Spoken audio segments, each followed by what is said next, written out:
Hello. Hey, Daniel. I can't hear you.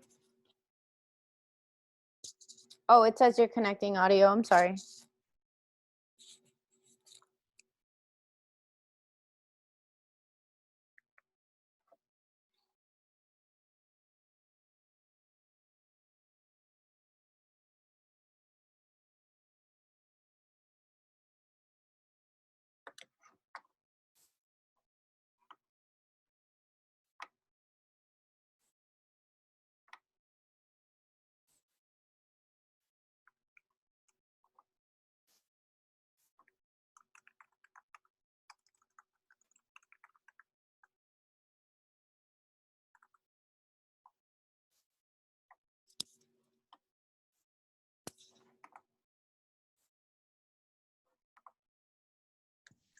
Hello, can you hear me? Yeah, hey. Hi, can you see me? I don't think so. Hold on. No, wait, this is Haley. Doesn't I am. even, yeah, it doesn't even show you as a participant. Oh, you're here as Karen. Yeah, you want to rename yourself. How did I become you? I don't know, but I made you host. Can you make me host? Let's see. You got to click on participants, and then when that comes up, you kind of put your mouse over like the name, like your name, and then you can change it. There's like an option to rename, and then there's also an option to make me host. I don't have an option to make you host.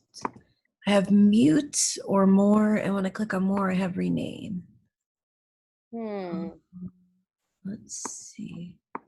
What if I leave? If I leave, will you become the host? Yeah. Okay, so I'm gonna try that.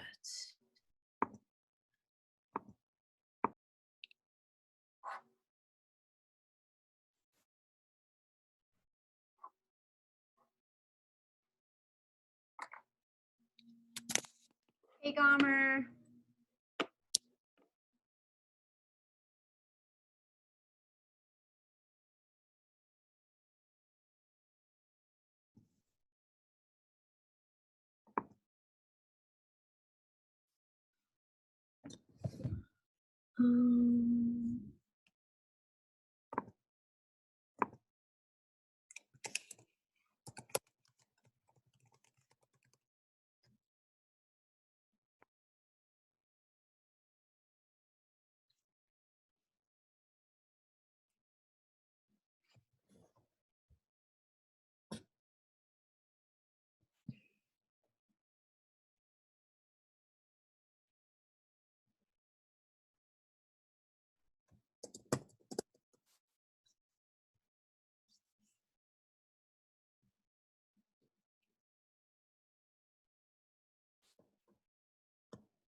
Hello, can you hear me?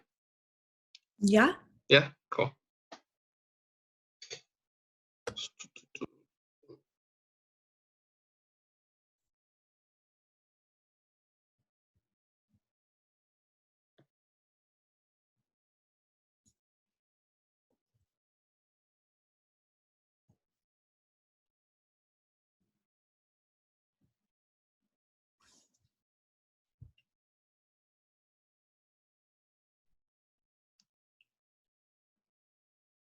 Are you guys nervous?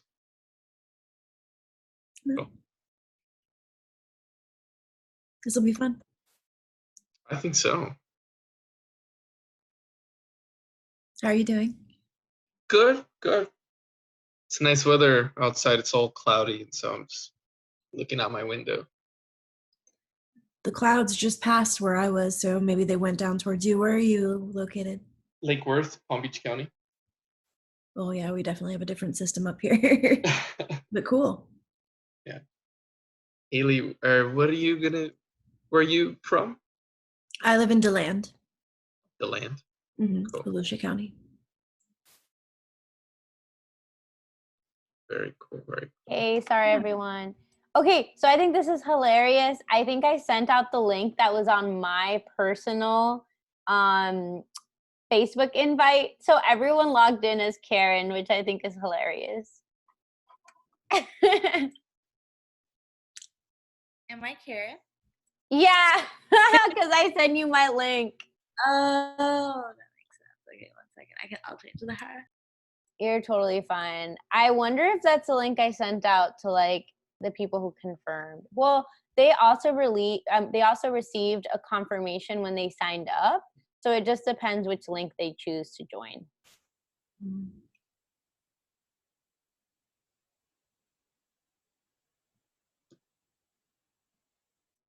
Alrighty, Dan, I'm looking at the presentation right now and I'm gonna add in those pictures for you.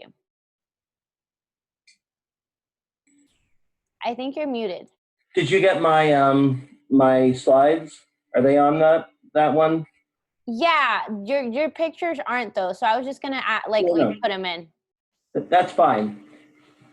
Forgive me. The share document is a little advanced for me. I know it's probably not that difficult because I must have clicked the right button, but I still haven't got the use of that yet. So I just wanted to make certain.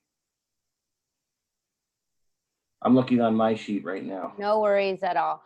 Gomer, I did receive a message from someone in one of the Facebook groups. I think it was Central Florida Progressives, that I guess the group isn't really great at monitoring.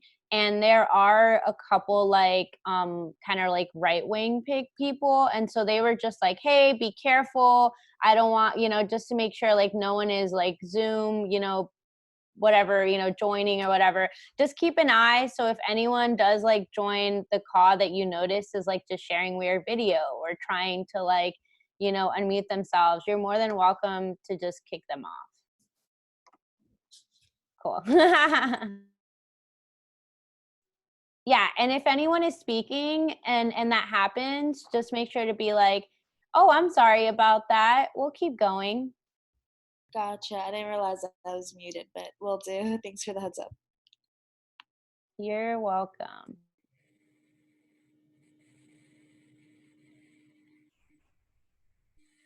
Cool. We have about like 35 people signed up. As we know, because of COVID, flake rate is kind of like flexible. But Daniel is going to be helping us live stream it on Facebook. Hopefully everything runs smoothly, and if so, y'all can also share it later on onto your own pages or onto your organization's page. I think that's all. Does anyone have any questions so far?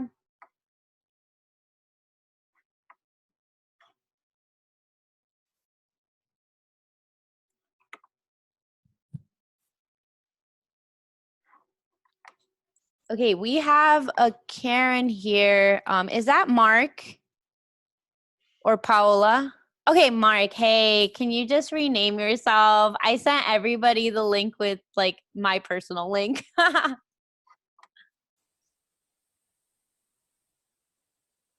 Cool, we're just missing Paola and I'll send her a text. Haley, I sent you the agenda. Do you have any questions about it? I don't think so. No, I have it up here. I'm taking a peek at it. Yeah, it's pretty straightforward. The only parts that aren't added to the agenda that I'm just gonna quickly just like add the bullet point is like the Zoom overview and the community guidelines. Cool. And I can cover those fairly quickly.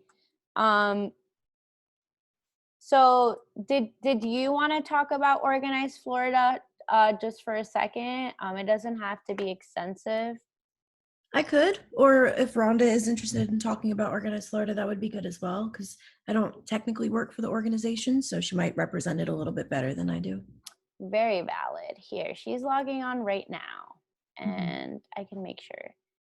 Daniel, I'm making you host right now. If you could make me co-host, that would be great. Daniel's going to be live streaming this. I'm going to be sharing it on different groups and pages. If you have any, I mean, which I feel like I'm going to cover pretty much all of Seminole County. But Mark, I believe I am in your Native Plant Society like group, Facebook group. I think you have one particularly for your chapter, correct? Okay, let me take a note and I can make sure to share it there as well. Yeah, so I was gonna be leading the presentation, but Gomer is gonna be clicking for the slides, right? So while I am sharing them, like on the Facebook pages, if for some reason, you need to go to the next slide, you can be like, okay, we're gonna go on to the next slide, just so that we can get through your slides. And yeah, just definitely make sure to try to stay in within the 10 minutes, right? Because we really do want to get through some of the like the Q&A for both the stock questions and the what do you call it? The guest questions, right? Like the audience questions, which sounds great. Hey, Rhonda. Hey, guys. Hey.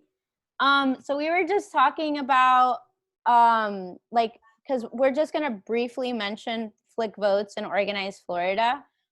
Is it okay? Like, we're just gonna leave. We didn't create a special slide for Flick Votes or Organized Florida.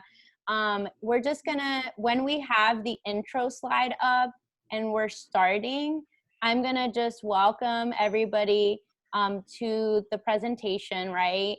And then would you mind, I'm going to pass it to you before I go into the Zoom overview. And would you mind just talking like for a minute about Organized Florida? Sure, that'd be perfect. No problem. Okay, I'll just use great. their bio from their website. Like I said, the basically talks about them being a member-based organization, and that in their guidelines, their bio talks about what they endow. Okay, great. If anyone needs any clarification for where we are at the moment, I'm gonna drop the agenda in the chat,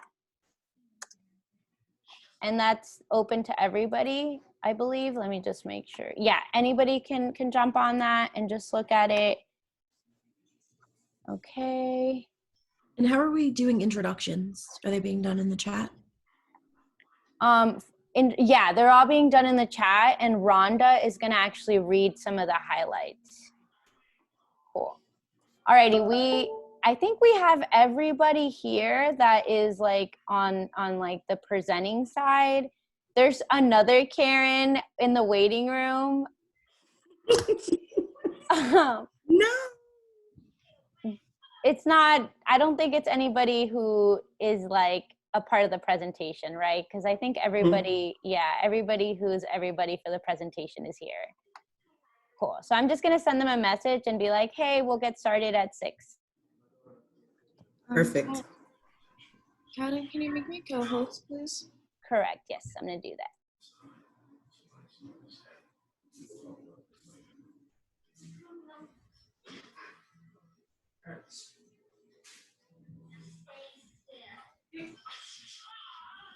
Hey, Daniel, I think no, I am co-host. Daniel, can you make Gomer, Rhonda, and Haley co-host? Got it. Thank you. Alrighty, so I'm going to be adding people in as we go, but if for some reason, let's say I'm sharing on Facebook and there's someone there that's waiting, Haley, Gomer, or Rhonda, y'all can just put admit and they will be added. I will say though, once we start, if you're not speaking, make sure to mute yourselves, right? Like there are folks who are hard hearing, and so we just want to make sure that they can hear well. So if you want to share your screen, Gomer, Daniel is going to start going Facebook Live here in a minute. And so just make sure we wait till we have the presentation up.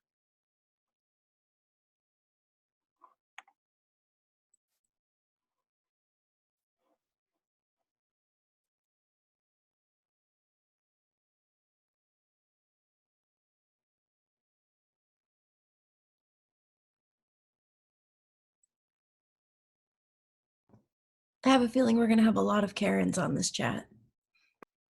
Yeah, so the good thing is that part of the presentation, we actually go over how people can change their name. So that's the good thing.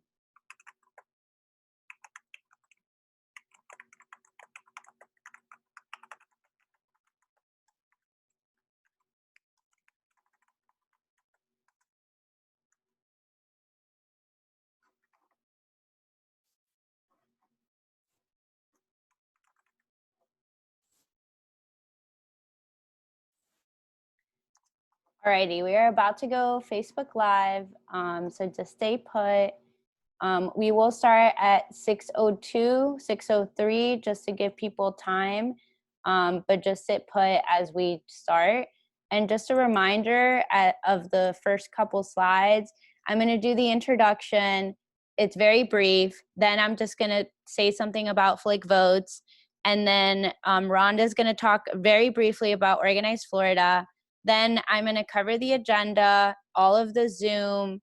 Then I'm gonna pass it over to Rhonda, who's going to lead the icebreaker, right? And from there, she's gonna pass it back to me to go over the community guidelines. Actually, wait, Haley, can you do the community guidelines? That way we have a better flow from the community guidelines to Paola. Where are the community guidelines in here? Okay, yeah, I see them in here. Yeah, there's slide 8. And then pretty much you're going to be transitioning per person, right? And so whenever Paola, Mark, or Dan are finishing up, they're going to cue you and say, thank you, for listening, or, we're going to pass it back to Haley. And then if it's okay, you're going to be leading the Q&A. Perfect. And that's when I'm going to be sharing on Facebook. Okay. And Paola, how do you say your last name?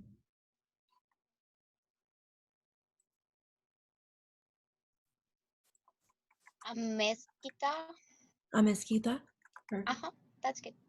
And then for leading the Q&A, am I using the questions that we came up with, or am I taking questions from people who are participating? Yeah, so the questions that we came up with can be used to start the conversation.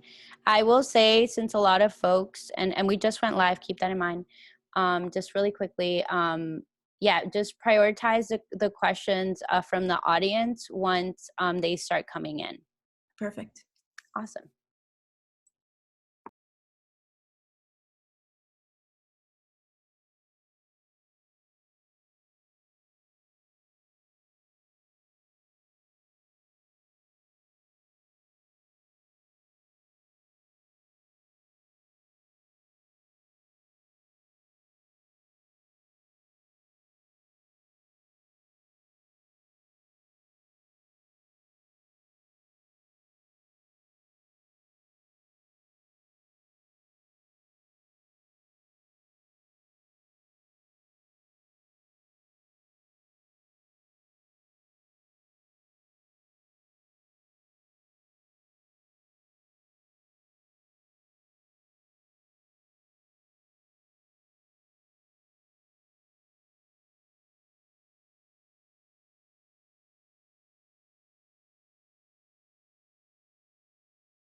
Hi, everyone. Thank you so much for joining our event tonight.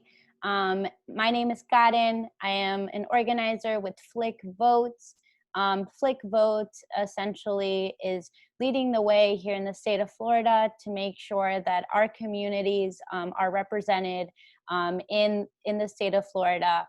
when it comes to elections, when it comes to community power. And so we are really excited to team up with Organize Florida today to host the Seminole Connections Panel. This is an interdisciplinary panel with three very important folks in Seminole County who have really been doing a lot of work in the community. And so we wanted to not only make sure that they could share what they are working on currently, but also that the community can ask questions. So if you have a question, please feel free to add it in the Facebook Live comment section or to add it in the Zoom chat section. And we have two folks who will make sure to ask your questions when it gets time to a Q&A. Rhonda is going to really quickly share for a minute about Organize Florida. Hey guys, I'm Rhonda, and I'm the organizer, Organize Florida. And we embody Organize Florida is a community-based nonprofit member organization for low and moderate income families. They're dedicated to practices of social, racial, and economic justice and the promotion of equal and fair Florida for all. Our dedication to our organizing members bring communities together, one door at a time, to join in the fight for safe neighborhoods, healthy families, equality, education, good jobs, justice, and more representatives. Thank you so much, Rhonda. And now we're going to go over a quick overview of the agenda today and what we're going to be covering. So really quickly, we're going to go over some Zoom basics for those who have joined us on Zoom. We're going to have a quick introduction session where people can actually share in the chat, and Rhonda's actually going to moderate and read some of the responses that we'll be getting. We'll go over some quick community guidelines. And from there, we'll have our panelists share for about 7 to 10 minutes on what they are working on and what are some things that if y'all want to get involved or learn more about, y'all can look into. And so our panelists include Pau. She is from the Farm Worker Association of Florida, and she's the Agroecology Program Co-Coordinator. After that, we'll be hearing from Dan Smith. He is the president of Seminole Education Association. And then finally, at the end, we'll listen to Mark Kateli, who is the president of the Cuplet Fern Native Plant Society. After that, we'll be following a Q&A. You won't want to miss it. Like I said, make sure to add your questions in the comments, and we'll be able to ask folks. And lastly, at the end, we'll cover how to get more involved and what future events are coming up, along with any announcements that people may have. We can jump to the next slide. Alrighty, so just some housekeeping. So if you are on the Zoom call, just know that you can mute and unmute yourself by clicking on the mute button at the bottom left corner of your screen. If you are going to use chat, which we highly recommend using chat, you can click down on the chat button in the center lower bottom of your screen. And here are other different like things that you can use, but the only ones that you really need to worry about are the chat and the mute button. Thank you. Next slide. Alrighty, and so again, just to reiterate, if you do not want your camera on, you can turn it off. You make sure if you're not speaking to turn your mute off. And also if you would rather speak out and ask your question or your question out loud, you can actually click on participant and raise your hand. And so you can also do that when we get to the Q&A. And you can also, again, if you want to ask a question, join the chat. And if for any reason you do need to leave the meeting, you can also exit the meeting as well. Next slide. Great. And so, like I mentioned before, you can use the hand raise feature. And so if you click on, if you first click on the chat, then you click on raise your hand, and from there you can go into the chat and essentially comment whatever you'd like. Next slide.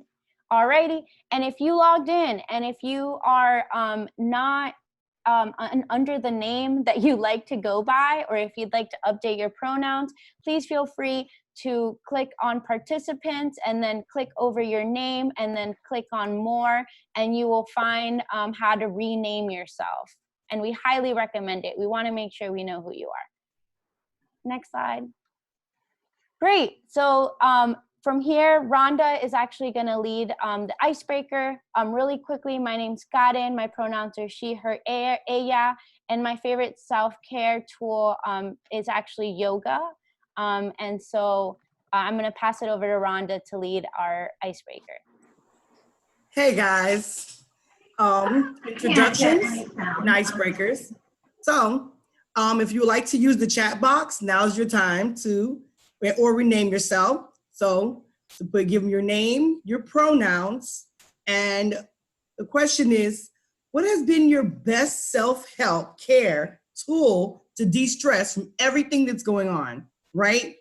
And anyone can share this by putting it in the chat box and letting us know exactly how you use these tools to de-stress. So, of course, my name's Rhonda, and my pronouns are she, her, hers, unicorn. And my biggest de-stress has been yoga. So chair yoga, YouTube yoga, and also talking to my sisters on the phone. So, chat box.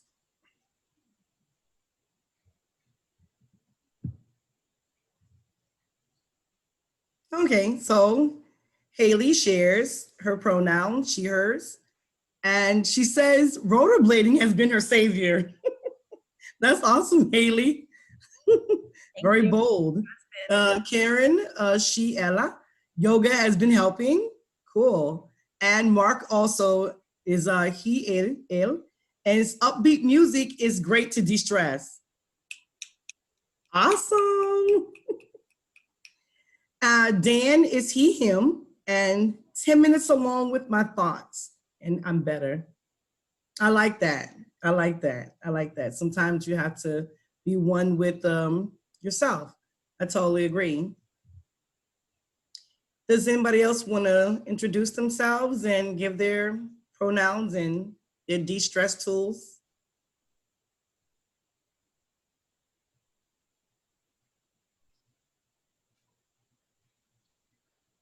All right, well, thank you guys.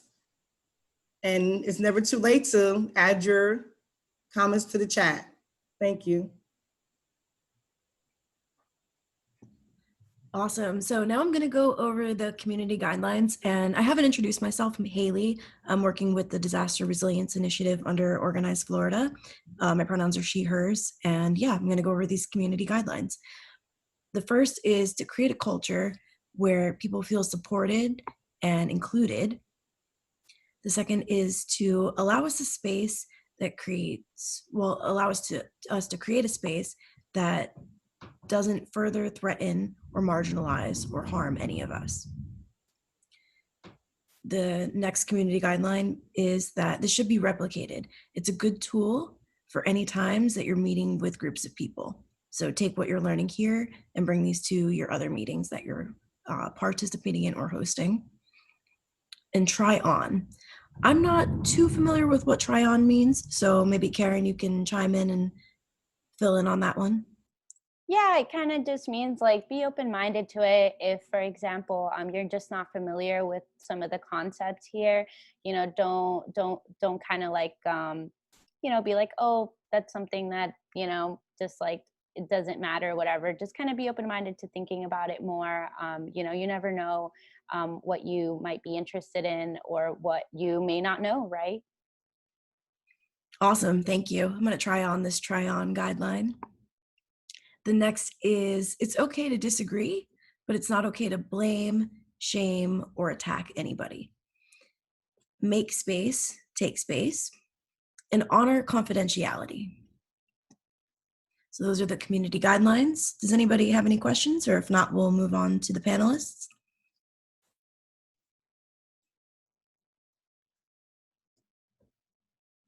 Okay, then we can move on. Thanks, everybody.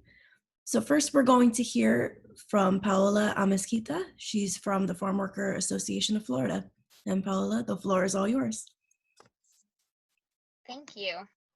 Hi, everybody. My name is Pao. Let me know if you cannot hear me. I was born in Colombia, and I've been working since 2 years ago with the Farm Worker Association of Florida. The picture you see there is Linda Lee. Miss Linda Lee was the person I met when I as soon as I came here, and she has been part of my inspiration, former farm worker. So yeah, when I got here, and having this understanding that our food system, was built on slavery labor and forced migration, I really saw the systematic inequalities and oppression that Black and Brown rural communities are facing in Florida today, right? So part of this vision from the Farm Work Association and other alliances and movements of seeing a social environment where Black and Brown indigenous people can be at the center of the solutions to respond and gain control over the social, political, economic, workplace, health, environmental justice issues that impact their lives, but also our lives. And really just to support the just transition and deep transformation that our society needs. So I'm gonna drop the link of the Farm Work Association in the chat. You can read more about them.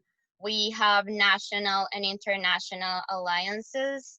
Right now, you can go to the next slide, please. I am working currently with 3 or 4 of them. One of them is the Lake Apopka Farm Worker Memorial Quilt, which is very local from the Apopka community. So just saying, in a very big context, also I will send a link from that. But there is a very deep history in Apopka on injustice with our farm workers and workers in general. And they have been working since long time ago and fighting for justice, but also in preserving this history. So Ms. Linda Lee and other former farm workers have created this project for the mural. I'm dropping also the link for the blog that they have, but also to, you can learn more about the history specifically of the Lake Apopka, of the Apopka in that site, and we can go to the next slide. So this was just in Apopka. The Farm Work Association do all this work through different programs. So those are the programs that you'll see there: pesticide, worker, disaster response, reserve projects, health, and immigrants' right. It is a lot. So again, you can check in the website. I will say that in disaster response, we are also responding on crisis. So right now, in what is going on with COVID, we have been to do a lot of more work and organization on farm workers and Black and Brown people who really are not receiving enough support. We can go to the next slide. And with that, I want to really focus on the program I am working currently. It is the Agroecology Project. It started about 6 years ago, and this was an initiative from the farm workers of the Felsmer community. And they start with this intention of growing their own food because they weren't having access to fresh food. They were growing food, but they knew the methods, you know, pesticides and chemicals, and they weren't having access to that food. So they create this community garden, and then through the alliances and support that we receive, we started creating more of those spaces. So agroecology is agriculture that is sustainable, that is helping with the environment, with the people, but more deeply um, is a tool for farm workers, for small farmers to organize in opposition to the corporate power and give power back to the people who work the land and who are living in the land, because you know the food system is controlled by corporations. So all these community gardens are spaces where we use methodologies that are actually dismantles those barriers and social divisions that we see currently in our lives, like white supremacy, individualism, competition, patriarchy. So these spaces are a base for community to be safe, to come back to their roots, to grow food in the way their ancestors did it before, because we also recognize that this is indigenous knowledge. And also we use popular education methods, collective work. It is a completely different methodology of the regular education system, in just finding new spaces where we can get together to organize and also respond to those who are being the most vulnerable now and since a long time ago. So yeah, through that I am co-coordinating, and I say that because it is really the members taking the decision together. And also we're really focused on growing. You can also pass to the next slide, sorry. There are more pictures. So yeah, we're also doing composting, you know, vermicompost, polyculture, um, cooking demos, as you'll see there. And one of our, we say is one of our seeds that we want to take care a lot. It's a project based on herbs, ancestral herbs. So we're growing a lot of those ancestral herbs. And right now we're using them a lot to just have traditional medicine for the communities, and it has been also a way of income to keep running the gardens. Because the last thing I must say is, since 2 years ago we have been running this program with no grants, so it has been literally effort from the community members, fundraisings, and using the resources that we have around. So I will leave it like that, and I'm happy to answer any questions. I'm gonna drop in the chat the Facebook also of the community garden and the Instagram, and yeah, that's it. Thank you. Thank you, Pal. That was really great. I'm really interested in the agroecology program that you're running, so I'm gonna check out the website that you put in the chat. That's awesome. And we're actually going to hold all questions from all of the participants until the question and answer session at the end. So if you don't mind, maybe jot it down or write it in the chat, and we'll get to your question once the question and answer session starts. So next we're going to hear from Dan Smith. He's president of the Seminole Education Association, and the floor is yours. Thank you very much. Pronounced Smith, first name Dan. And yes, I am the president of the Seminole Education Association, and wondering what that is what most people refer to as the teachers union that represents, supports, and advocates for the 4,700 teachers of Seminole County Public School.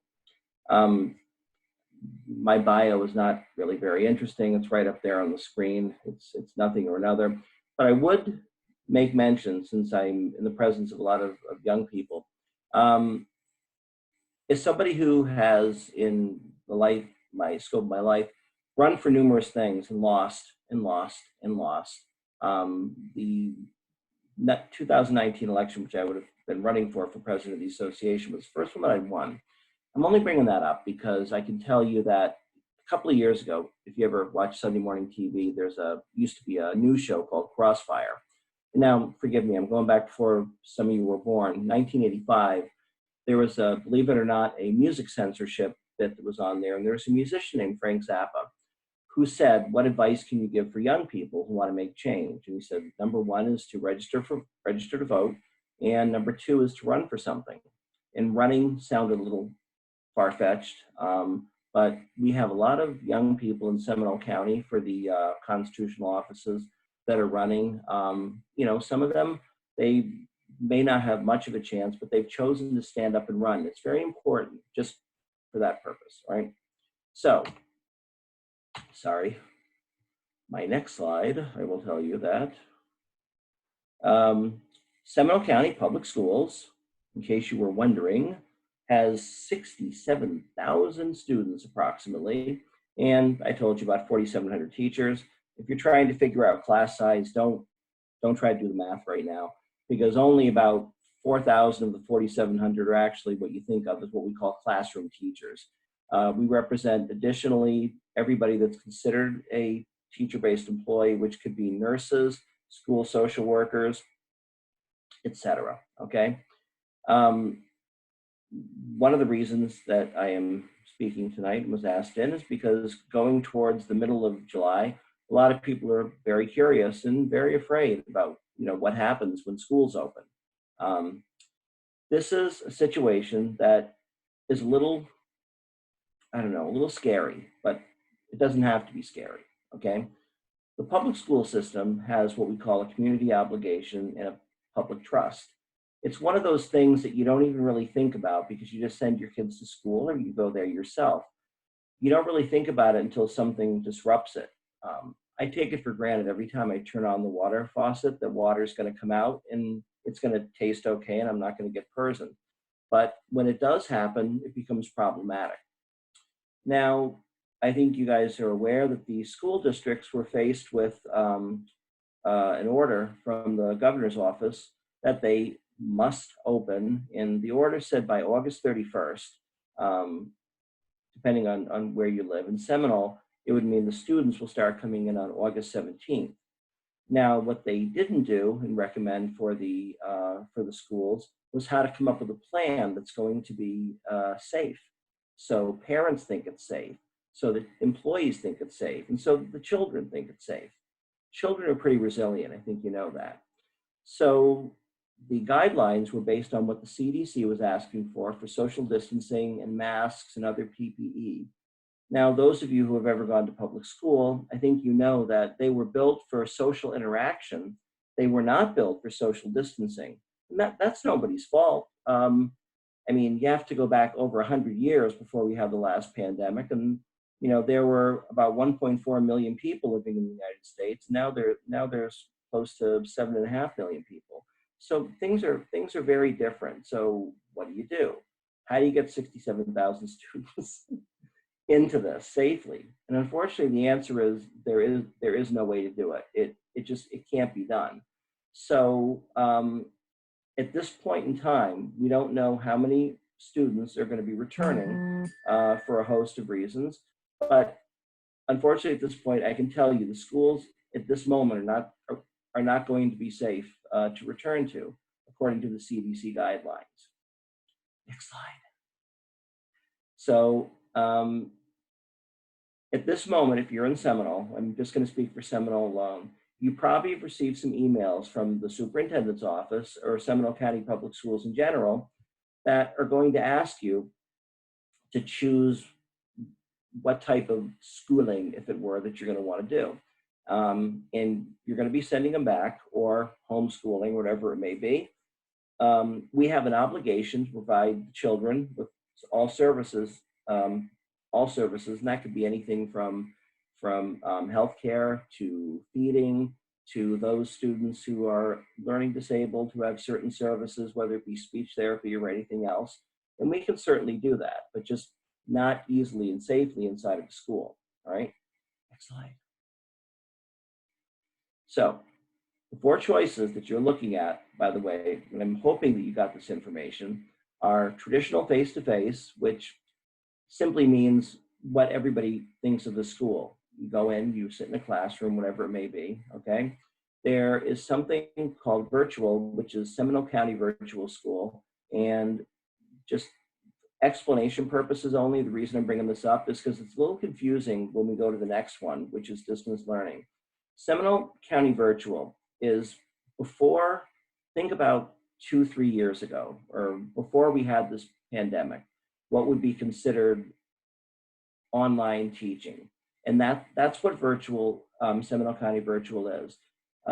Your student would be taking an English, physical education, whatever it may be, if they chose to do this, and they would have modules set up by a remote teacher, which we have 28 of them right now in Seminole County who do this. And the tasks are on a website and everything that you would need to do, okay? Now, the other one, number 3, is Seminole Connect. It's what you would have known as distance learning, going back into April and May when the order was first that we had to leave the schools, and it went nationally as well. Now, it's nobody's fault. The districts had about a week to put something together, and the teachers had to take what the district was doing and put it together to get some type of instruction. But it was really intended just to be a Band-Aid for engagement, not really learning. So if you look at the other districts in Florida and all over the country, nobody wants to use the word distance learning anymore because it has a negative connotation, because it was a very difficult on the parents. Seminole Connect is what Seminole has renamed that. And that is an option that means if your students don't want, if you think your children are not, it's not safe to go back, and it's not, by the way, then you would choose Seminole Connect. And what that does is it gives you an option for learning at home, but you, instead of, unlike Seminole County Virtual, number 2 above, this means you'd be following your school's bell schedule, whatever it would be, 1st through 7 periods, or if you're in the elementary, you would be following along during the time frame for whatever it would be. There's a possibility that your class would have some students in the schools learning while you're learning, but you would be remote doing the Seminole Connect. And then the 4th one is the hybrid. I don't really want to go into too much of that because that one's going to fall on its face. There are situations where some of the elementary children, they may want to choose to go face-to-face, but then they will be given the option of doing what they call a hybrid. They could do Seminole County Virtual as well. For the 6th grade through 12th, they could do face-to-face, and they also could do a couple of classes that would be Seminole Connect. It's not an easy thing to do. I can tell you that I had a conversation with the superintendent, Dr. Walt Griffin, this morning. We spoke for about an hour, and he has a very difficult task on his shoulders. It's easy for me to point at what they're doing and saying it's not going to work because I'm not the one sitting in the seat doing it. But we've had a lot of difficulty in Seminole with getting some of this out. And they did put together a good program for Seminole Connect. And the thing about Seminole Connect, and the reason I'm kind of focusing on that, is the superintendent and I both are in agreement that for the parents who have not gone on, and by the way, as of this date, only 20% of the parents have gone on to state how their student is going to be returning. So the other 80% of you, you might want to get the word out. We're really pushing Seminole Connect because it's fluid. It makes a much easier transition. So we would like to see as many of our students go on to Seminole Connect. And then when the numbers go down and things are a little bit better, we'll have a much easier time getting them back into the brick and mortar, okay? Now, you can go to the next slide. One of the things that we want to look at, what they want to look at with this is how did it affect the families? Now, ideally, the safest way to open the schools is to do it remotely.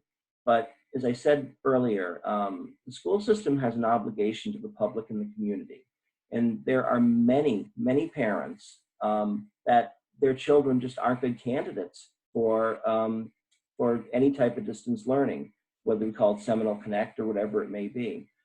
Some of the children who are special needs, they can't work on the computers for too long, and they're not going to get much of an education. Now, unfortunately, and it'll sound like I'm blaming the school district in this case, but I really think they should have anticipated this. Some of our families that are not fluent in English had some difficulty in April and May, and we've got that fixed. They didn't have translators ready to help the parents, and the parents had some struggle and some difficulty. So we have that better in place now for this case. Seminole, once we know what the numbers are by Friday, are also going to be prepared to get devices to the people as well. We just haven't filled that blank in yet at this point. Okay. Just one more bit of information for this as well is it's hard to see, but on the little link that's up there on the screen, we're concerned that our parents aren't getting all of the health information they should be getting. And there's going to be tomorrow night a panel of doctors that are going to be on that link that was there, and I think at 6:30 p.m. And you could jump on any time, but I think you'd have to register first. And it's going to be Facebook Live through one of the school board members' site, Christine Krause, who is, by the way, the one person who voted against the unsafe plan that Seminole put together. And the teacher's very proud of her. But those MDs are going to be available. They're not government employees. They're not party affiliated people, and they're going to give good, honest answers about how they feel about the safety of the return and what other options may be with this. I've gone a minute over time, forgive me. So I'm going to stop at that point right now. And, thank you for the opportunity to speak on this, and I'm not going anywhere. I'm available for any questions you may have. Thank you very much. Thank you, Dan. Thanks so much for sharing. And wow, it looks like parents have some tough decisions to make for this fall. So definitely looking forward to see what's on that link that you put in the chat there. Okay, so next we're going to hear from Mark Kateli. He's president of Cuplet Fern chapter of the Native Plant Society. And hey, Haley, nice to see you finally. Nice to see you. Yeah, we've been chatting for quite some time now. Yeah, I need to connect with you after this. But hey, everyone, I'm Mark. I'm the president of Cuplet Fern chapter of the Florida Native Plant Society. Many of you are probably wondering what the heck is a cuplet fern, but it's actually a very rare plant that is only found in 2 counties here in the entire 48 United States, lower 48. So those 2 counties, one happens to be in Seminole and the other happens to be in Brevard. And those are the only 2 counties that it's naturally found. So it's a very rare plant. We represent the Florida Native Plant Society here across the state. I also happen to be a master gardener. I'm an avid native plant enthusiast. I go to bed every night reading something about a native plant. So I'm definitely a native plant head. And I also happen to be an event planner. So in case you guys are interested in getting together, bringing the community together to discuss various issues, including native plants and the environment, do not hesitate to reach out to me. Next slide, please. So I wanted to actually just touch base really quickly to show how drastically Florida has changed. Land use has been a top contributor of biodiversity loss. As you can see from this map, most of it is being used by crops and farming, but where the arrow indicates, that's Seminole County and North Orlando, the North Orlando suburbs, and it's all gray, and that actually shows you that it's mixed residential, urban, roads, sand, rock, sand. So ours is mostly commercial, residential, and roads. Next slide, please. So Florida's population has grown dramatically. So 120 years ago, we had less than 1 million people in the entire state. Less than 1 million people in the entire state. And now we stand close to 22 million individuals. And that's a 3,900% increase. It's pretty dramatic. We now are the 3rd most populous state in the entire country. We recently surpassed the state of New York. So we're only behind larger states like California and Texas. Next slide, please. So species loss is due to fragmentation, and this is happening because of land use development, and that equates to a loss in biodiversity. So this infographic shows the bears marked in gray and with red arrows pointing towards them, and those are the interior species. And once you fragment up the land, you lose those larger mammals. So what happens to them? So conservation is an important part of what Florida Native Plant Society is. Next slide, please. So species still have a fighting chance, some of them.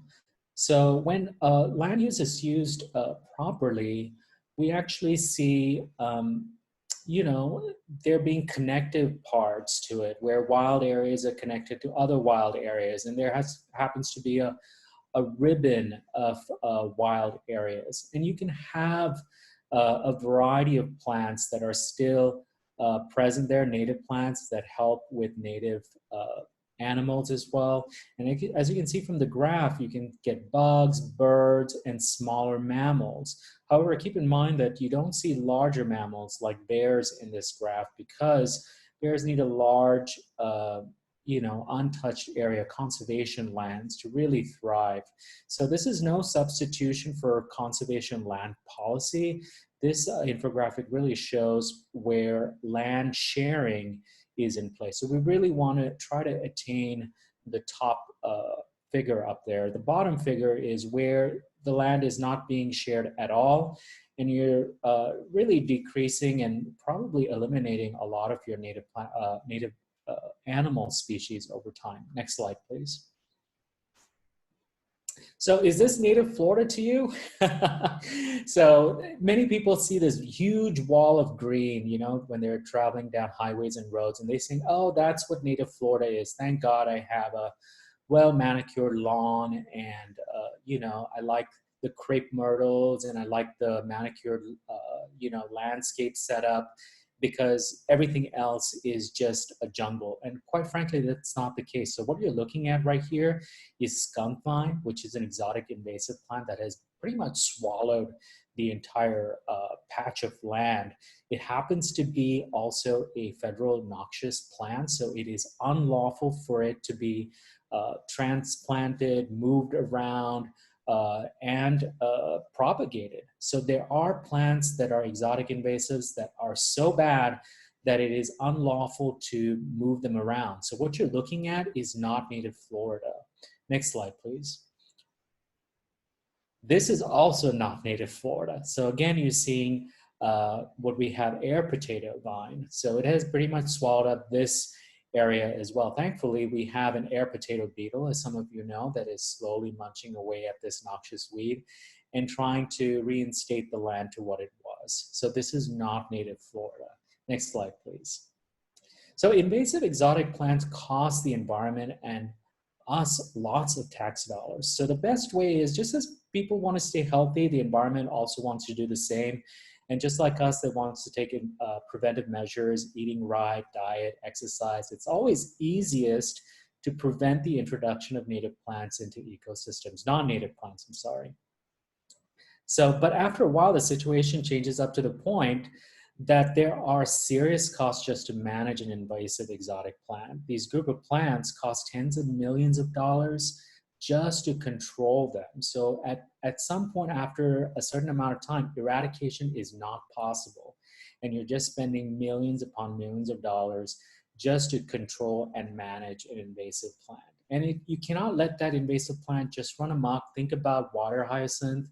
Think about recreational activities. If you let water hyacinth just kind of grow at its own pace, it will eventually choke out all our waterways here in Florida.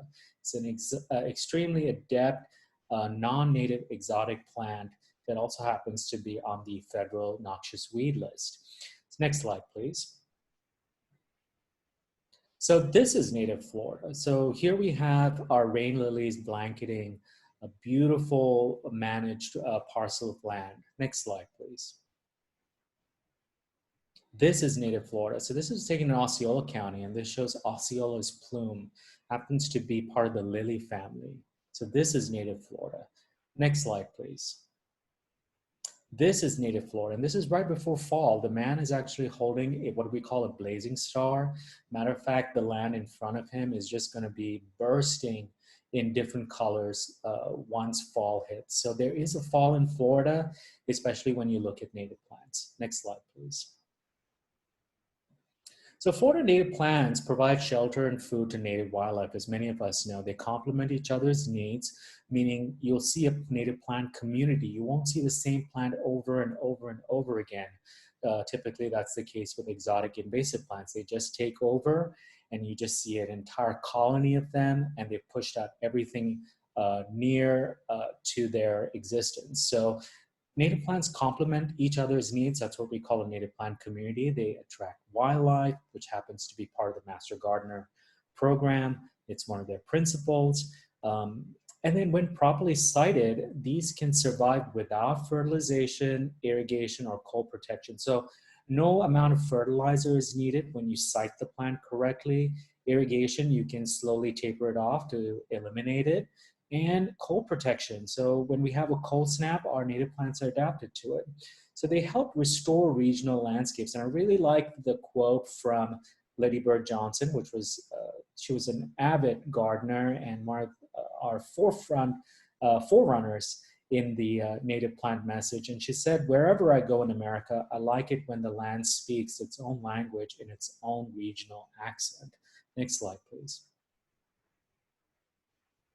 So benefit number one, requires less maintenance. It's a beautiful natural look, easy to maintain, and those cone flowers in there are actually bird seed. So rather than putting out bird food to help attract birds into your yard, if you're a bird lover, why don't you grow your own bird feeder? Next slide, please. It saves water. It has an important conservation message. So natives can withstand drought. They're drought tolerant. They're adapted to Florida's wet and dry seasons. They also help retain water and slows it down from washing into gutters. So remember, native plants increase water infiltration into the ground, and this is an important factor in replenishing Florida's aquifer. Next slide, please. And the cost of water is something that we can all get behind. Everybody has a water bill, right? So no matter if you're a native plant enthusiast or not, just look at the dollar factors associated with this. So our current water supply, it's $1 to $1.50 per 1,000 gallons. But if we start going towards surface water, seawater, then our water bill is much higher. It could be $3 to $8.50 per 1,000 gallons. So the cost of water is tied to native plants. Next slide, please. It saves us money. So native plants reduce the frequency of mowing along highways, and they also provide a great benefit to pollinators. So here is a patch of roadside that has been converted from just a standard lawn into a wildflower meadow. So it's doing double duty as looking pretty, but also an excellent nectar source for pollinators, as well as larval host plants. Next slide, please. It creates a wildlife habitat. So the more plants that you have, native plants you have, the more the wildlife responds to it. So when you increase your native plant selections, wildlife responds equivalently.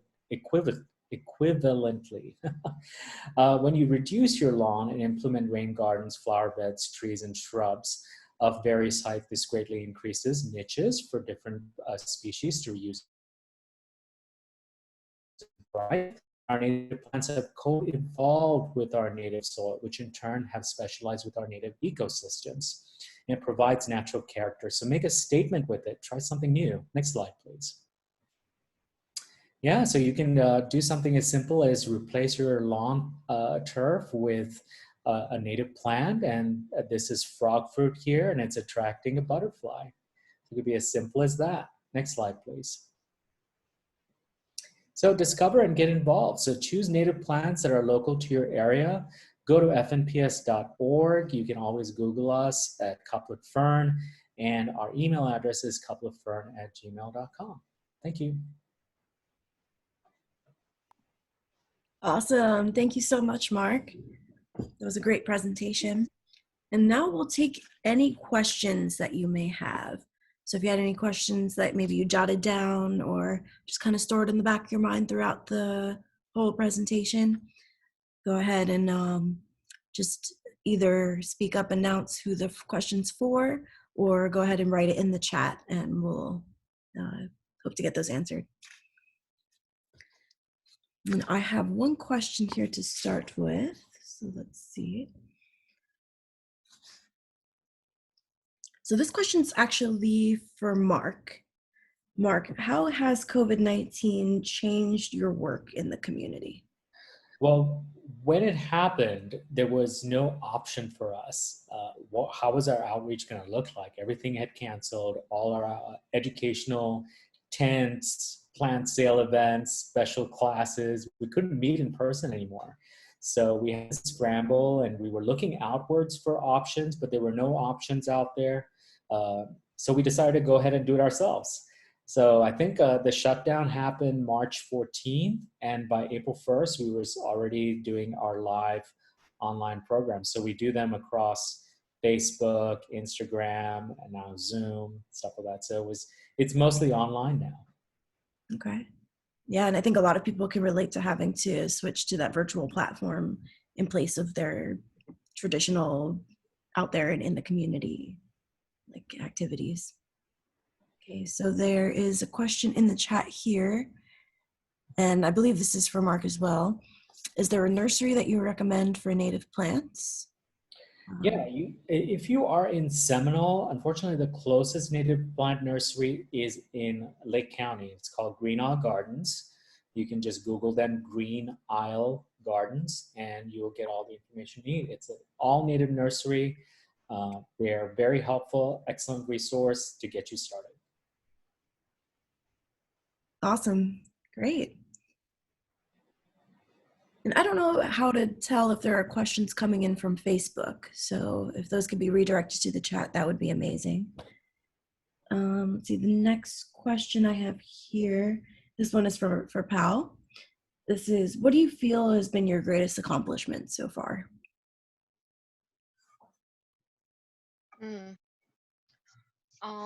Well, through the process, I feel it has been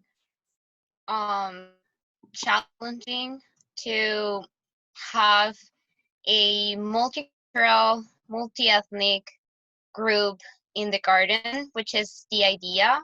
So I think since I got here 2 years ago, that has been the process to really work on language justice and also different like ways that we can have the groups together around, plans. So yeah, definitely that during the process, and seeing anytime more and more children just growing their food, just being themselves in their space. That is really nice because it's seeing generations understanding or having these spaces that we were completely disconnected from.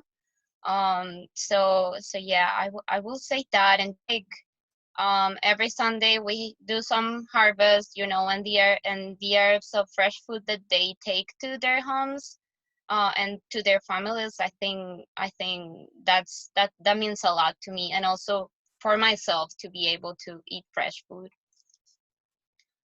That's great. Thank you so much. This next question here is for Dan. What can community members do to support teachers and students? Well, I think probably the most effective way, times notice, is to send emails to the Seminole County Public School Board, and I can get that information on the screen or get it to Karen afterward, and the superintendent, just explaining that due to the current trends, and things are going to be very different between now and August 4th and between now and August 17th, that remind them that they have a duty to the safety of the children and the employees, and to really step back from trying to put 67,000 students into a building where you're going to be elbow to elbow, and just do the safe thing. That's probably the most effective way. And any help is very appreciated by anybody, any community members. Thank you. Thanks so much, Dan. And can you follow up on that from this question from Gomer, which is, what is a realistic option for parents to fight back right now? What does fighting back look like? Okay, for fighting back, I'm not really certain. Like fighting back to trying to get all, if it's to fight back to keep all of the children safe, then I think realistic is to just,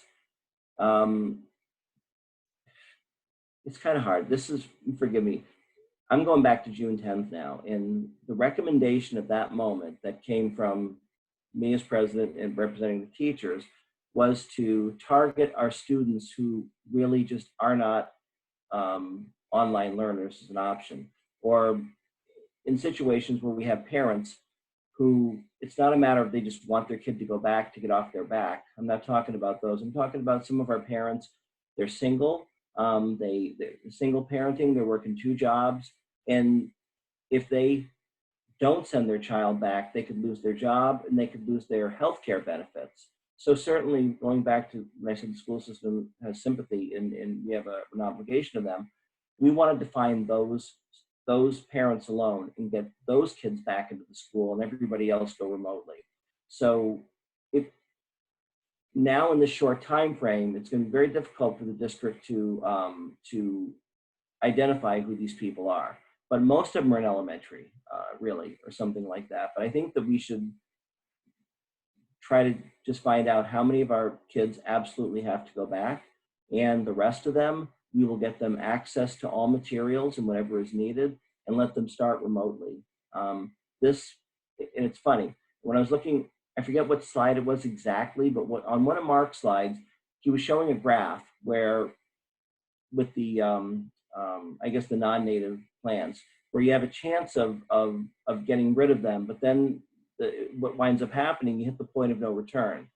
I don't want to say we're not quite at the point of no return now, but if we open recklessly, it's 67,000 kids or so, then we are going to be at the point of no return. If it's done the right way, which is mostly remote, then we could really deal with it and hopefully see the numbers go down. And then by January, start getting the kids back in to how we would put it in.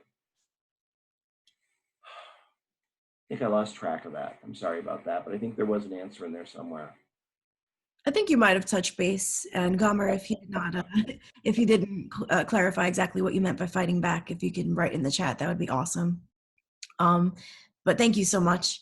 And in the meantime, we'll go to this question for Pal. Can you speak more on the Farm Workers Memorial Quilt? Yes, for sure. So in the 90s, there were a lot of farms around Lake Apopka, and all those farms had to close because of contamination in the lake. So all the farm workers that were working in those farms, of course, never received any support. And Linda Lee, and a group of former farm workers, just started. It was after a lot of people start to die, and they were seeing these common sicknesses: lupus, cancer, respiratory problems. So there are a lot of research that show how pesticides definitely affect in their health, but also that this is generational, that your children can be affected with lupus or cancer, or with lupus in particular. It has been the primary case.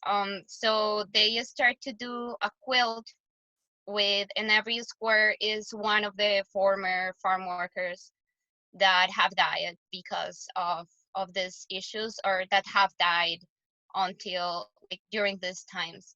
And around that, the intention is to have exhibitions, art exhibitions, and also the toxic tourist part of that the Park Association does, to just don't forget what happened. And until today, we are still trying to find reparations for that, because when you go and see those communities, those are the ones who are not receiving support right now, and like they're living in really unequal situations. So yeah, and then the mural that they are doing, I feel is a continuation of this, to just keep the memory and also to keep fighting for justice. Awesome. Thank you so much. And let's see, I think we had one more question in here.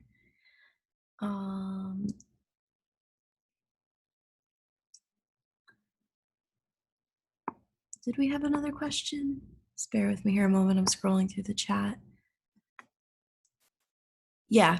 Okay. So this question from Christina, it's for any of our panelists, Pao, Mark, or Dan.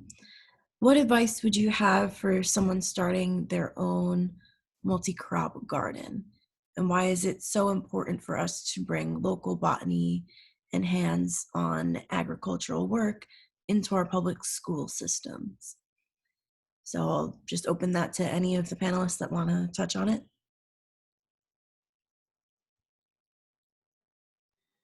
I think Pao should go first because it's tied to crops. She may have a better hold on this than I do, but I do have something to supplement what she has to say. Yeah, I can say pretty fast from the experience in a podcast, especially because of one of the issues was first Florida. Soil is, we don't have soil, we have sand to grow foods. We need to create soil, and that was the first thing I saw when I got here, and also to be aware of the contamination around your area. And the exposition, of course, for us is really important that that we're cleaning and restoring the space first. So from the experience I had, we were just adding organic matter to the space, mulch, hay, leaves, compost, and also starting with herbs and native plants around the area to create like covers around, like barriers around the space where we wanted to plant, to be sure that in the center we will start this process of cleaning the space. We were using also doing vermicompost since the beginning, using worms, and from worms we get this liquid fertilizer that we use, and we use for during all the time in the garden. So it's a natural way to do it. Just pretty simple for those who want to start, even if it's in a little garden. I really recommend mulch. And just because when I got here, I was so surprised how you can access to mulch so easy and for free. So there is this site, cheapdrop.com. I will put it in the chat. You can literally order mulch for free. And this is gonna be, and with the heat in Florida in a couple of months, it's just gonna be soil. And I don't like grass at all, so I really recommend to get rid of the grass and try to look for cover crops that are native and that can, feed the environment, the ecosystem too. And I'm pretty sure you all have more things to add. So. Yeah. So, my suggestion to you is, if you're doing a backyard vegetable garden and you want to supplement those with native plants, my suggestion is to choose native plants of various heights. So you may want something that's low growing, a shorter shrub, and then maybe a tree, or maybe a plant that will grow into a tree. So it has some sort of ascension. That helps with biodiversity. So you'll have more niches for insects and animals to thrive. When it's just a flat surface or a uniform surface, that actually decreases the biodiversity that is present in your yard. My second suggestion is, if you're going Pao's route and you want to remediate your soil, it's not what Native Plant Society recommends, because we believe our native plants work with our native soils, even when they're sandy. However, you know, our vegetables do not, and people need vegetables to eat and sustain themselves. So we understand that as well. So choose native plants that are forgiving, that can tolerate a wide variety, a range of different soil conditions, from sandy to more organic. Consider what Pal said, that if your mulch starts to decompose and turn into soil, then you want something that can adapt to that over time. So that would be my second suggestion. My third suggestion, as far as the botany element in your question, is if you're going with native plants, a simple rule of thumb is to never utilize more than 20% of the same genus of plants in your yard.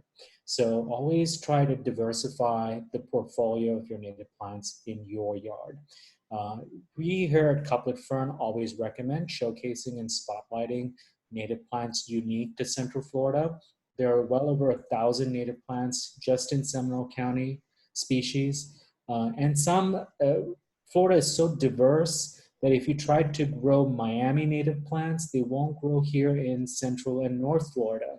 It's a very unique situation. We are the 6th most biodiverse state in the entire country. So we only are second to more exotic locations like California and Hawaii. So there is something very special to Florida when it comes to our native plants.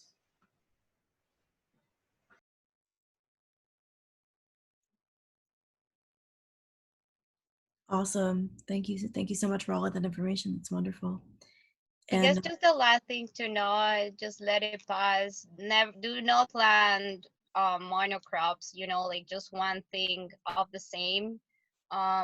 Yeah, plants like to be together and like family, like different species together. And herbs are really good to remediate the soil. Sunflowers, get a lot of sunflowers for your gardens. that's great. I love sunflowers, so I'll definitely take that advice. So this next question is for Dan. I think we'll take 2 more questions before we move on. This question here for Dan. If schools open face-to-face prematurely, do you think it would put low-income families and students at risk, or students of at-risk minority groups, pardon me on that, at a greater risk of infection, health concerns, and in turn, greater disadvantage and setbacks for them, both in the educational aspect and in other ways, that when they would have inevitably had to quarantine because of exposure, compared to students who could afford to do virtual schooling? It was a mouthful. Well, unfortunately, yes. I mean, we could frame almost any question in front of the groups you're talking about, and unfortunately, they seem to take any of these changes or any of these, when they have to make decisions, are most affected, in my opinion. When we have groups that are, for whatever reason, they say the school system does have a duty for a host of reasons for what it is. But if you're looking at groups of people that may not have the same access to healthcare as many of the others, and Seminole historically was what they would call a suburban district compared to Orange, but that's changed considerably just in the last 10 years. And Seminole hasn't changed fast enough. So if this goes back too quickly, I think that our families that don't have access to healthcare or don't have access to many things, I think they're going to be hit the hardest. They're going to be hit the hardest if it goes too early with the infection rate.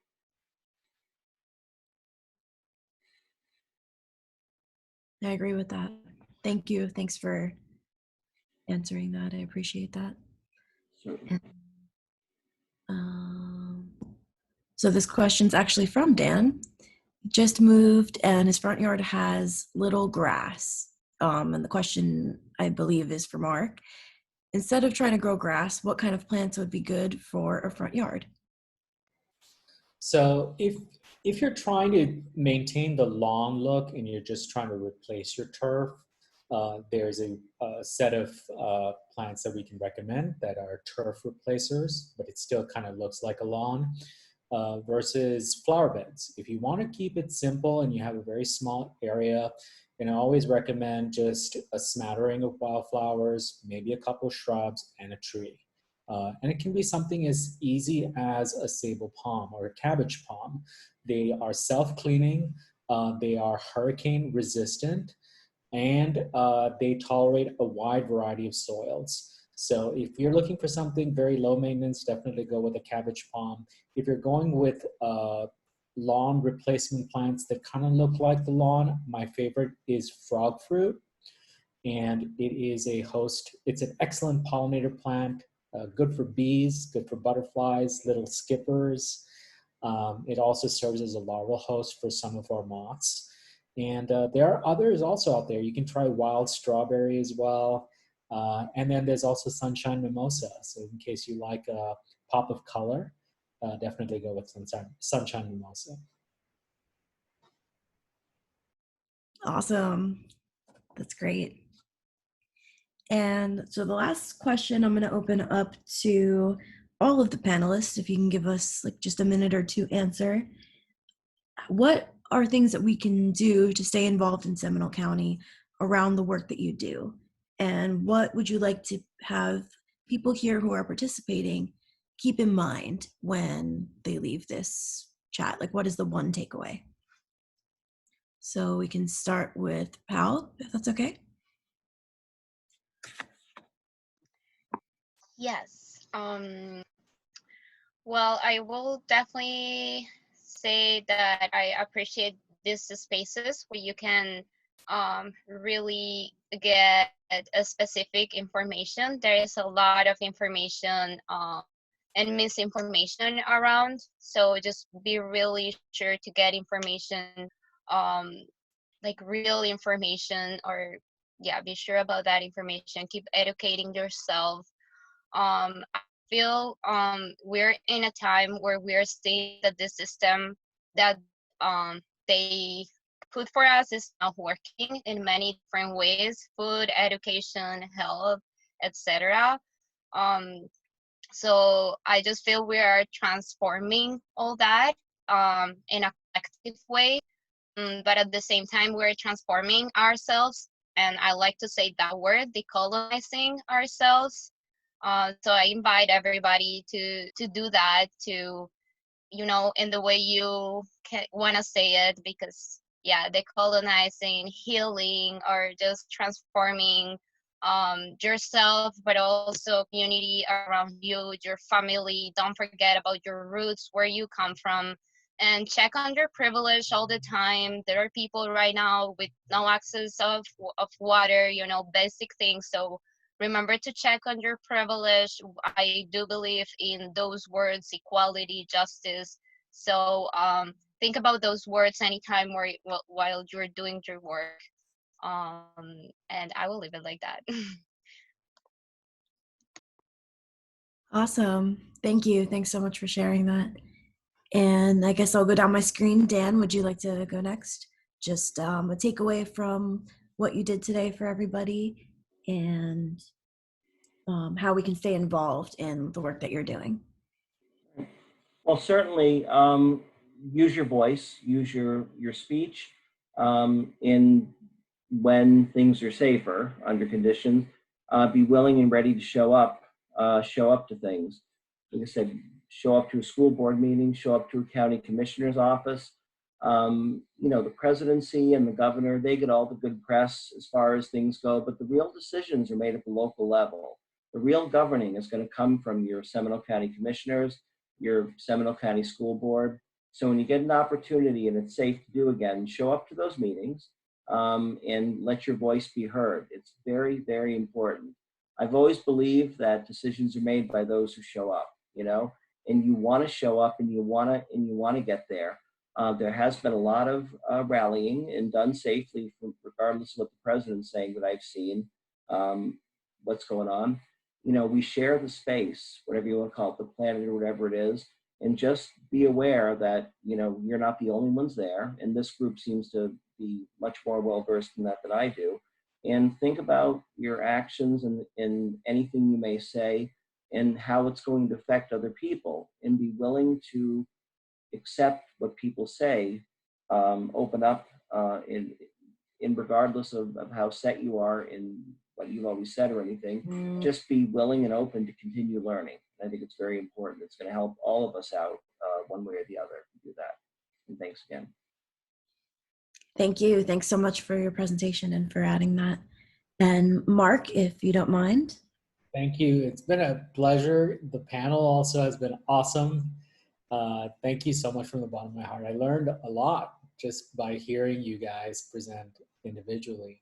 The takeaway is that we're here in Seminole County. If you ever need us, just Google Cuplet Fern. We can answer any of your native plant questions. And it's really important. We are in a time and age where native plants are universal. You know, early on in the advent of something as unique as Native Plant Society, it was a message that was only understood by people that were educated, graduates, people that are in the environmental study field, that understood the message that is closely interlinked with biodiversity and native plants, no matter where you are in the world. But my philosophy has always been that native plants are for you and me. This land is my land, this land is your land, this land was meant for you and me. So native plants have a niche and a home anywhere that they're native to. So just reach out to us and we can help you the best we can. Thanks, Mark, and thank you to all of the panelists that participated today. So I will pass the torch back over to Karen. Hey everyone, these are the organizations that were a part of our panel today. And so I'm gonna drop a link here. If anyone here on the Zoom call is looking to get involved with Flick Votes, that's how we you know, post all of our events is through the tree link. I'm not sure how Organized Florida likes to keep in touch with folks. Actually, wait, there is a group on Facebook called Seminole County Mutual Aid, led by Haley. And so if you are looking to find, you know, a community in Seminole County, I know various of the groups, I know Native Plant Society has a Facebook page and group, Cuplet Fern chapter, right? So feel free to find them on Facebook and on the Facebook groups. FWAF has the Support the Lake Apopka Farm Worker Historical Mural link, and it's in the chat. We'll also make sure to copy it into the Facebook live stream, along with emailing it afterwards, especially for those who had to head out a little earlier. And you can also donate to the community garden. As Paola mentioned, they completely run on, you know, local donations and local, you know, power, right? And so they haven't received any grants.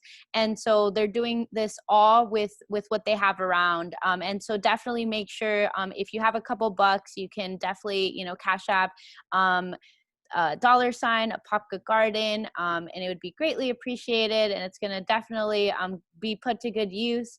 For the Seminole Education Association, we dropped the main link that they would really love for you to fill out, which is a survey done by the Seminole County Public Schools board members, and so you can definitely give your input to what kind of how you want students to come back to school. Just you know, consider that, you know, face-to-face may bring a risk, and so definitely as you're deciding, you know, how to give your input, stay considerate to the concerns of you know, the community. I know personally I learned a lot. I growing up, I actually English was my second language, and so I cannot imagine you know, being in this situation if I were to have been an ESOL student, right? And to be, you know, being educated from home. And so it's very important, you know, that our school system definitely focus resources towards the students who need ESOL or who need extra attention, like students with disabilities. And I want to thank everyone, right? right now, I want to give Haley from Organized Florida a shout out for, just working with me. I know we worked on this panel for a long time, and we really made sure that the folks that joined our panel had very important things to share, and that they could really be of use for our community, because everything here, right, has been very intentional. And like Paola has been mentioning, right, like everything is like intersectional. And so we need to remember, like, where we come from and where we're going, especially during these times, right? And then I also want to thank our panelists, Paola, Dan, Mark, for taking the time on a Tuesday evening and really prepping with us to be able to host this panel. And of course to Rhonda, for also from Organized Florida, for jumping on and running our icebreaker. And lastly, Gomer and Daniel, they are also organizers with Flick Votes. Daniel has been helping run our Facebook Live, and Gomer has been helping, with our presentation. Really appreciate y'all. This isn't even their county, but they just really wanted to help out, and I really appreciate it. And so lastly, we have announcements. If anybody on this call or on Facebook would like to share any announcements, also any of our panelists or any of the folks here, if you have any last minute thoughts or any last minute announcements for upcoming events, we would more than gladly love for you to share them. This video is going to be up on our Facebook Live for people to watch. Thank you, Karen. I'm going to share an announcement about an event that I'm helping plan for next week. It's going to be Hurricane Week, hosted by the Disaster Resilience Initiative. So that's a collaboration between Organized Florida, Central Florida Jobs with Justice, and many, many other organizations, community leaders, communities, etc. And we're going to be having webinars about how to prepare for hurricanes, how to understand how COVID-19 is going to impact this hurricane season.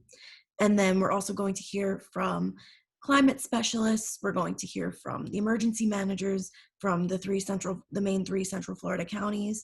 And there's going to be trivia, there's going to be prizes and giveaways. So if you can, I'm going to drop the link in the chat. If you can attend, that'd be great. You don't have to attend every session. You can attend a couple sessions, and yeah, I'll leave it at that, and I'll drop the link in the chat. Yeah, I just wanted to mention, in case you're just starting out on native plants, we're having a native plant starter pack idea webisode, and it's on August 8th, and that is coming right before a plant sale on August 15th at the Sanford Garden Club. So in case you want to do your research, you want to see what native plants can work, and they're easy, they're forgiving, they're not high maintenance plants per se. You can watch the free webisode and then check us out at the plants. So I'll just drop the Facebook event in the chat box. I also want to make a point to share that Flick Votes is going to be hosting a phone bank this Thursday to elect some progressives in the state. As we know, there are a lot of different issues that are being discussed right now by elected officials. And so if you'd like to help out, we have shifts. It starts at 4:30. Feel free to fill out the link that I shared, or to just message me. We'd love for you to join.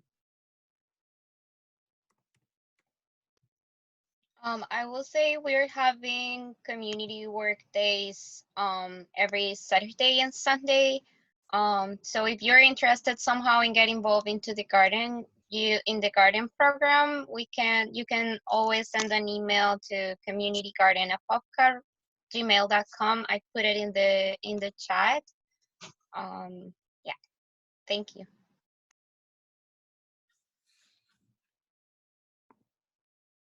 Alrighty, well, thank you so much. We finished a couple minutes early. I want to thank everyone again for jumping on, and I'm really glad we were able to share all these announcements. I'm not sure if Dan, are there any future events that you'd like to share? All right, just the one tomorrow that I think you did post on there. It is a panel of MDs, of doctors that are going to state frankly what they feel about, how safe it is to go back to school. I believe you already put that on there, but that's the only one immediately that we have coming up.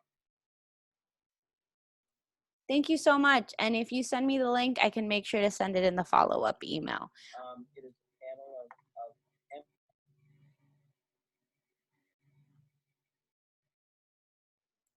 Great. Well, thank you, everyone. I want to thank everyone who joined on the Zoom call. I want to thank everyone who joined on the Facebook Live. And if anybody missed any part of this call or missed any of the presentations, you're welcome to go through the Facebook Flick Votes and look at the presentations. Thank you so much, and I hope everyone has a great evening. Bye now. Thank you, everyone. Thanks. Thank you for organizing this, Karen. Of course. Thank you. Bye.